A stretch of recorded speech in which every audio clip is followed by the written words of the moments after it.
Thank you, Rod. It's really exciting to be following Joy, so if you would keep those pictures, the many pictures from Joy's presentation in your mind as we go through mine, which doesn't have quite as many pretty pictures. Today, I'm really excited to talk to you about some research we've been doing over the last year, showing how dog population management has implications far beyond dogs and disease management, and why that's important. Many of us in this room find ourselves at the table with governors, mayors, or organizations whose primary focus is people, dealing with the important issues like public health, governance, education, poverty, trying to make the case for dog population management. But sometimes if there isn't rabies in the environment, we find ourselves at a loss. So we ask, are dogs really important enough to warrant attention amongst all these global issues?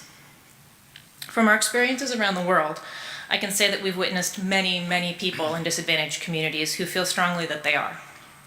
Even with insufficient housing, unreliable government, unemployment, and a struggle to feed the kids, people everywhere are heartsick to see animals suffering on the street in addition to it all. For them, it isn't just about bites and disease. It's about feeling comfortable in their community and the emotional connection between people and the animals they care for.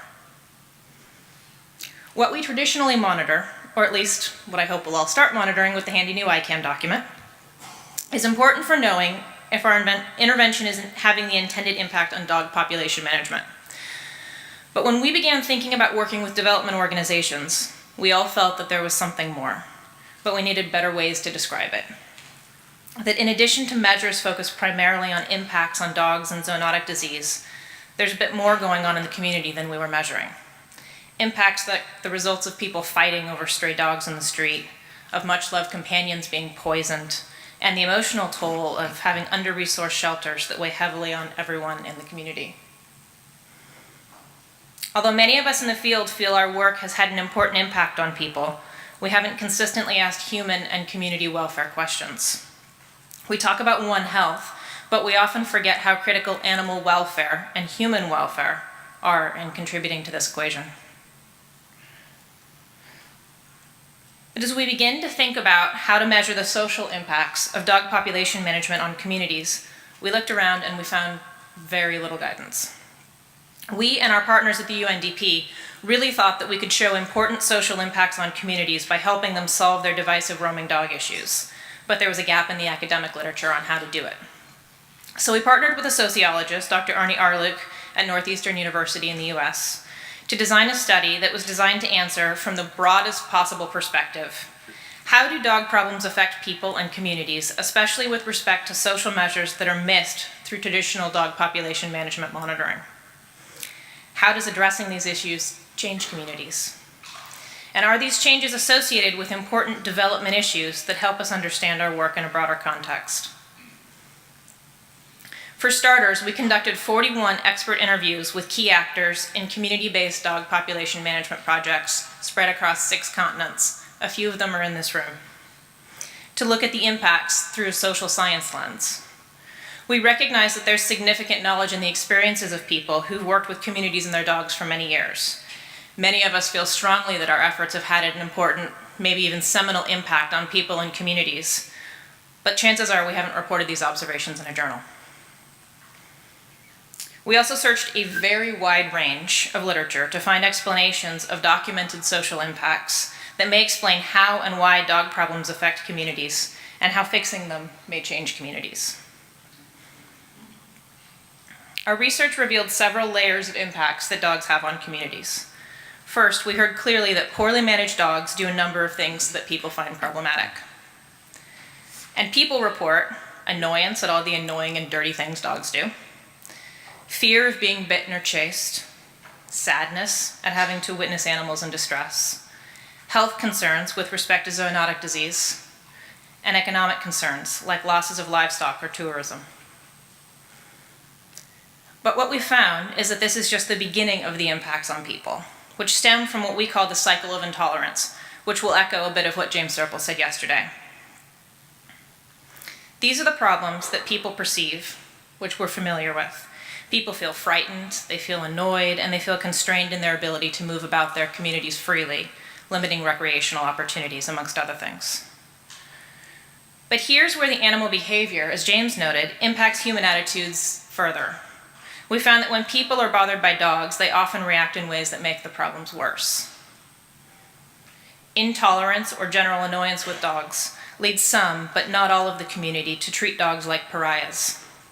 They complain about dogs and generally treat them with disgust. Culling, mass sheltering, or other quick fix management measures are often used to try to remove the negative feelings about dogs from a community, perhaps especially during election season or just prior to the Olympics. But this creates a direct conflict with many people in the same community who innately care about dogs. It puts pressure on those whose voices are silenced at this stage and who might wish for the freedom to express their caring for dogs more openly. The negative rhetoric and strife, we found, can also result in a space where cruelty is routine or acceptable. For instance, throwing rocks at dogs or taking dogs off into the woods to shoot them as a matter of community service may be tolerated, even if not participated in by all. We also see ambivalence, even amongst those who care but find themselves unable to change the situation, and so they get along with their lives, shuffling past starving dogs on the street, unwillingly tolerating animal suffering or abuse in their midst. The resulting impact on community members can be trauma, anger, or the inhibition of empathy, which may have further impacts on the psyche of the community.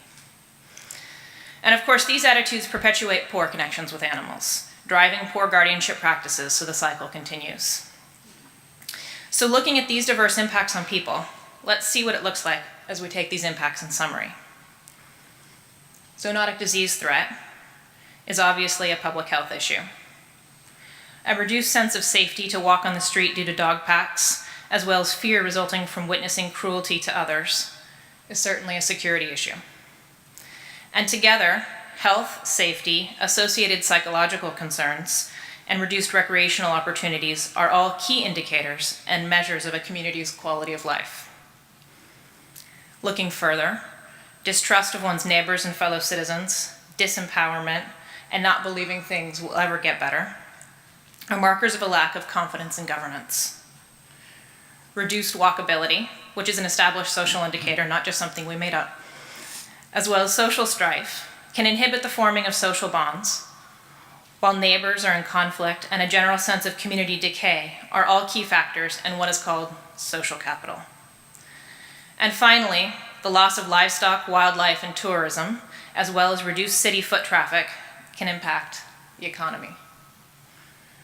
All this adds up to a list of issues that look very relevant to communities. So we know dogs are a development issue, and we have a good list of starting points to evaluate their impact.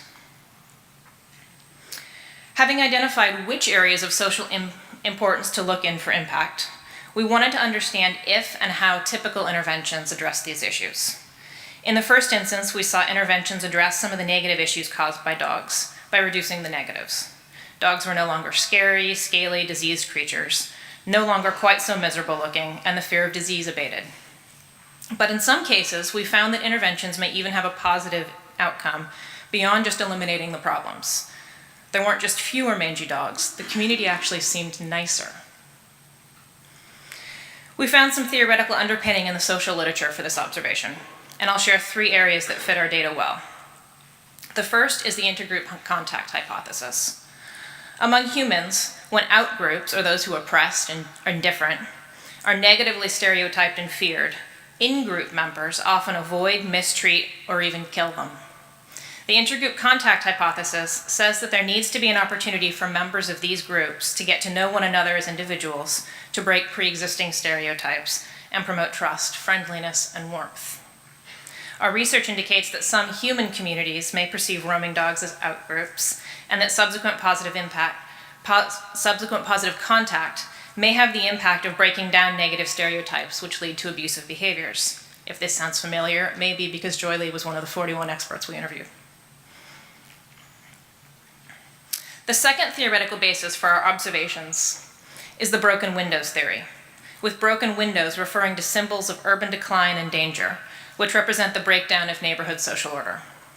When we think of urban decay, we think of graffiti, gangs, garbage, empty lots, and maybe stray dogs. These things have been linked to crime and a downward spiral of urban decay because they tell people a place is unsafe, has a poor sense of community, and apathetic residents.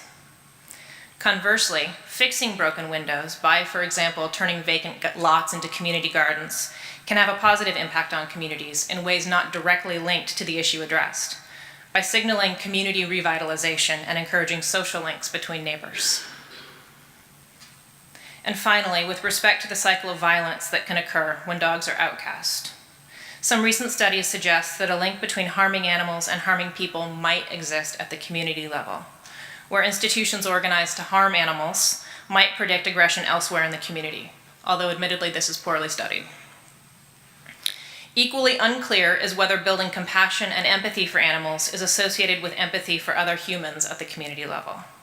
However, the concept is compelling and supported by evidence like what we heard yesterday, in which positive experiences with animal ownership in childhood may result in more favorable attitudes toward dogs later in life. So now we'll look at how these theoretical underpinnings impact our three key areas of impact: quality of life, social capital, and the economy. So what happens when we view dog population management interventions through the lens of community quality of life? Not only do we see, in many cases, a fairly quick reduction in fear, safety concerns, and annoyance, but we see individuals beginning to seek out help for animals. When services are offered and the social climate of negativity is abated, we found, some people will step forward to seek help or even go out of their way to rescue dogs. Further, as tolerance turns into more rewarding human-animal relationships, we found evidence of dogs providing the same types of social and emotional buffering that have been reported in the literature in US and Western European communities. If we think about the types of daily stressors omnipresent in so many of the communities in which we do our dog population management work, I'm thinking of poverty and violence. So if we think about the kinds of communities where we're doing our dog population management work that are rife with poverty and violence, we can see why the presence of emotional support might be especially beneficial to people in these communities. Social capital is the connection and investment that collectively exists within a community, linking people to one another and important resources, generating a sense of belonging that can make for social harmony. When social capital is weak, people will tend to feel disempowered and unidentified with their neighborhood or larger community. The broken windows effect can discourage citizens from gathering or seeking out new social ties. By contrast, animal welfare interventions, if successful in making dogs less threatening and more approachable, can aid the community by providing the ability of residents to utilize public spaces and gathering spots, reversing the sense of urban decay, the broken windows, and improving walkability. Dog owners may even feel encouraged to walk their dogs in public spaces with the knock-on benefits of social interaction with other owners. Notably, change agents in communities, which are the staff of dog population management projects themselves, have been shown to provide critical forms of social and emotional support, such as listening and sharing concern or helping to access aid of all kinds. Some animal welfare interventions may directly offer this kind of support, where they facilitate networks to help get the disenfranchised in touch with other service providers, healthcare and food assistance, for example. And as interventions take root in the community, they can provide even broader community building impacts. They can empower residents and build social capital. Through grassroots organization, interaction with staff members, education, access to resources, and forming new social ties, these interventions may increase residents' sense of collective efficacy, belonging, and cohesion. Community members may also have the opportunity to connect with authorities and organizations in the community, such as the police, increasing local engagement in decision-making and improving confidence in local institutions. And finally, we found a few suggestions in the literature that dog population management can not only reduce the direct threats to the economy, such as the cost of injury and treatment and losses to tourism and livestock, but that it may even promote economic growth. There's some evidence of potential for compassionate tourism, attracted by the idea of humanely managed, approachable animal populations, or even a visit to a thriving animal welfare center like soy dogs, as Catherine Pollack mentioned last night. Although there are few studies supporting it, anecdotal evidence has also pointed to increased demand for private veterinary services in places where dog population management programs are in place. It wasn't the intent of the study, but we did see a few key ideas emerge regarding how to maximize the community benefits. First, interventions need to address the problems the community perceives and those which burden them the most. If citizens aren't concerned about skinny dogs, for example, addressing it first would be a failed strategy from a community engagement perspective. Animal welfare staff, as Joy mentioned, even when they're outsiders, should be mindful of the positive role they can play in helping build social connections and in providing validation, social support, and modeling humane behaviors. Third, it'll be no surprise to hear me say this, we need to monitor and share the impacts we see in communities. Just as rabies projects have meticulously collected efficacy data to demonstrate the public health impact, we can all begin to think about how the work we do impacts communities in meaningful ways and begin to document it. This research is just a beginning, of course. We have a lot of work to do to refine the community indicators and field test them for relevance, as well as to incorporate an even wider range of research into these findings. I hope to see you again in 2 years with a much advanced study. Finally, this research suggests that there are a far wider range of relevant partners and maybe even funders for dog population management work than we even think about. When there are ongoing community efforts to improve health, security, revitalize urban environments, or build civic engagement, there just might be champions for humane dog population management. When there are funds available for community building, education, or quality of life improvement, there might be funds for dog population management. When we can demonstrate that our work sits amongst the really important issues, we'll be able to expand our impact for dogs and for people. Thank you.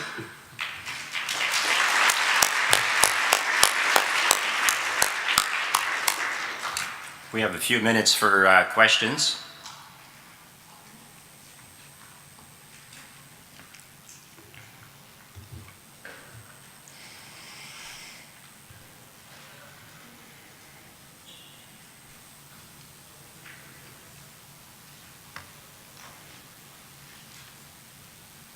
Thanks, Kate. That brought to mind a lot of questions. The community, there's so many disparate voices in a community, and I can imagine that it's very challenging to do the stakeholder engagement process when you've got these disparate interests and voices. I know that in Indian cities, there's a move amongst, in urban development, there's a term beautification that came up in the Sri Lanka project also, where there have been slum demolitions. The slum dwellers are then relocated to outside the city to wasteland. And we've found that the street dogs also in those areas are picked up and dumped, sometimes in the very same districts. So although the upside of successful dog population management is great indeed, there are some very powerful voices against it because it's anathema to beautification, which is an aim to redevelop cities in the interest of who they think are the people with the most money, the upper middle classes, the people with disposable income to spend, and it's to westernize an area, get rid of anything that resembles trash, which includes dogs. Mm-hmm. So how do you then, and the mirror between what's happening to slum dwellers and street dogs is tragic and sad, and it's an area that merits further study. How do you deal with those disparate voices when the ones who have the most clout and power often just want to erase this problem in the most barbaric ways? There's a lot there. I mean, there's many layers to what you're talking about, and what we found is one of the primary drivers of social impacts from roaming or just poorly managed dog populations is the social strife. And one thing I didn't mention but did come up is the clash between classes, particularly where you have classes that maybe keep pet dogs on leashes, but you have slum dwellers who live amongst the street dogs. So that creates a level of community clash. And I think that the kinds of dog population management interventions that you're talking about are the kind that probably increase that social strife. When we set out to look at humane interventions, we didn't put a definition on it because that was not the focus of this study, was to define what is and isn't an effective intervention.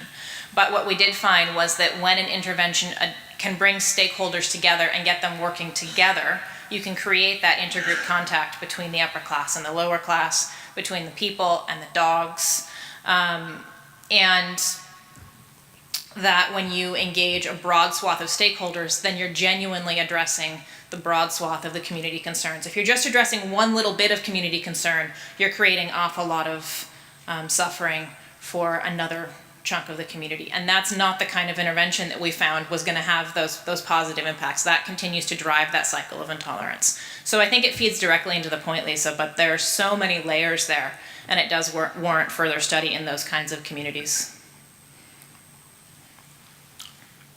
Any other questions?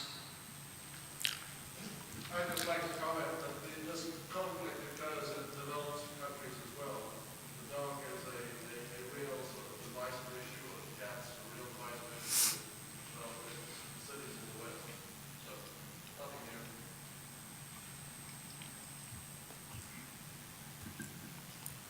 Okay, thank you. Let's have a round of applause for our three great speakers this morning.